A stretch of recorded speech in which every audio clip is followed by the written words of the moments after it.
ప్రపంచంతో పోటీ పడేలా పీవీ ఆర్థిక విధానాలు తీసుకొచ్చారన్నారు సీఎం రేవంత్ రెడ్డి. దేశాభివృద్ధికి ఆయన చేసిన కృషి మరవలేమని అన్నారు. మన్మోహన్ సింగ్ ప్రధానిగా ఉన్నప్పుడు పీవీ విధానాలే కొనసాగించారన్నారు. హైదరాబాద్ శిల్పకళా వేదికలో ఎంఎస్ఎంఈ పాలసీ ఆవిష్కరించిన సీఎం రాష్ట్రంలో పరిశ్రమలు, వ్యాపారాలకు అన్ని వసతులు కల్పిస్తున్నామన్నారు.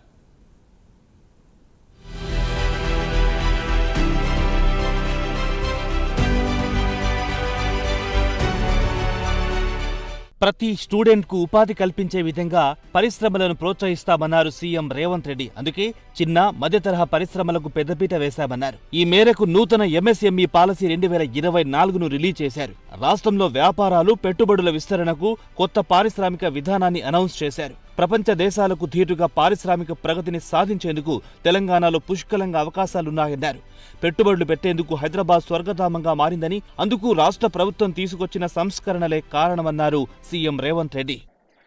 పివి నరసింహారావు గారి దేశానికి ప్రధానమంత్రి అయిన తర్వాత ఇండస్ట్రియల్ పాలసీలో తీసుకొచ్చిన మార్పులు, పెట్టుబడుల విధానంలో తీసుకొచ్చిన సరళీకృత విధానాలు, క్లోజ్డ్ ఎకానమీగా ఉన్న ఇండియన్ ఎకానమీ ఓపెన్ ఎకానమీగా ఎల్పీజీ, లిబరలైజేషన్, ప్రైవేటైజేషన్, గ్లోబలైజేషన్ అంటే ప్రపంచంతో మనం పోటీ పడే విధంగా మన విధి విధానాలను మార్చి ఆనాడు వారు ప్రధానమంత్రిగా, శ్రీ మన్మోహన్ సింగ్ గారు ఆర్థిక మంత్రిగా ఈ దేశంలో గొప్ప విధానాలను తీసుకురావడంతో ఈరోజు భారతదేశము ప్రపంచ దేశాలతో పోటీ పడగలిగిన స్థాయికి మనం ఈరోజు రాణించినాం.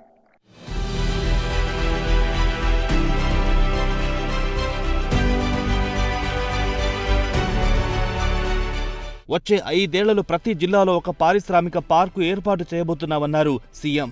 ఓఆర్ఆర్, RRR మధ్య 10 పారిశ్రామిక పార్కులను ప్రభుత్వం నిర్మించబోతున్నట్టుగా చెప్పారు. 10 పార్కులలో 5 ఎంఎస్ఎంఈలు ఉంటాయని, వీటిలో ప్రతి ఎంఎస్ఎంఈ పార్కులో 5% ప్లాట్లు మహిళా పారిశ్రామికవేత్తలకు, 15% ప్లాట్లు SC/ST పారిశ్రామికవేత్తలకు రిజర్వ్ చేయనున్నట్టు తెలిపారు.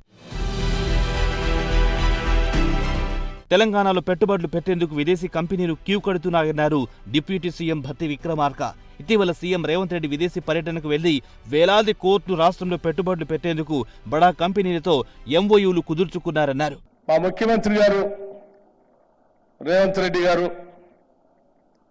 పరిశ్రమల శాఖ మంత్రి గారు, పరిశ్రమలకు సంబంధించిన ఇతర ఉన్నతాధికారులు వెంటబెట్టుకొని వారు దావోస్ వెళ్ళారు. ఆ తర్వాత అమెరికా వెళ్ళారు. ఆ తర్వాత కొరియా కూడా వెళ్ళారు. దావోస్ వెళ్ళినప్పుడేమో దాదాపు ఒక 45 నుంచి 50 వేల కోట్ల దాకా పెద్ద పెద్ద పరిశ్రమలు ఈ రాష్ట్రంలో పెట్టడానికి కావాల్సిన ఎంఓయూలు చేసుకొని వచ్చారు. అమెరికా వెళ్ళి, కొరియా వెళ్ళి దాదాపు ఒక 36 వేల కోట్ల రూపాయలకు సంబంధించిన ఎంఓయూలు చేసుకొని వచ్చారు. ఇంత భారీ పరిశ్రమల్ని, మల్టీనేషనల్ కంపెనీస్ అన్నిటిని కూడా ఇక్కడికి ఆహ్వానిస్తూ ఇక్కడ ఉన్నటువంటి పరిస్థితులన్నింటినీ కూడా వాటికి అనుకూలంగా ఉన్నాయని చెప్పి వారికి కావాల్సినటువంటి వసతులని కూడా ఏర్పాటు చేస్తామని చెప్పి అన్ని వేల కోట్ల రూపాయలతో ఇక్కడ మల్టీనేషనల్ కంపెనీస్ తీసుకొని వస్తూ ఉన్నారు. మరి ఎంఎస్ఎంఈల సంగతి ఏంటి అని నేను ఆలోచన చేస్తూ ఉన్నాను.